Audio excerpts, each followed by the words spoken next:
আমি এখন মাননীয় প্রধানমন্ত্রী জনাব খায়রুল দেওয়ানকে বক্তব্য দেওয়ার জন্য অনুরোধ করছি। আপনার সময় 1 মিনিট। আমার বক্তব্যের মধ্যে যদি কোনো শালায় এখানে কোন তোর মাথা নষ্ট কথা হাত দিবেন গেলাম, আমি বিএনপি বুঝি না, আওয়ামী লীগ বুঝি না, জামাত বুঝি না।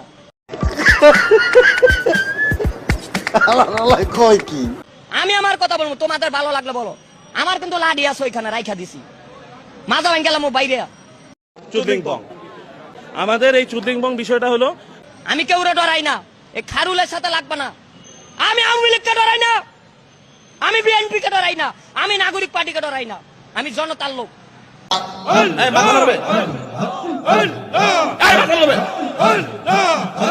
নির্বাচন হবে যথাসময়ে।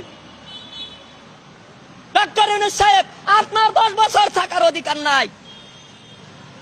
আপনি জনগণের মঞ্চে সিটির মেয়র ইলেকশন দিয়ে দেন 1 মাসের ভিতরে।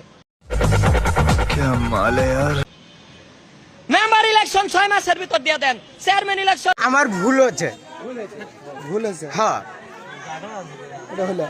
আমার ভুল হচ্ছে, ক্ষমা করে দেন। এই ডিসেম্বরের মধ্যে কমপ্লিট চাই।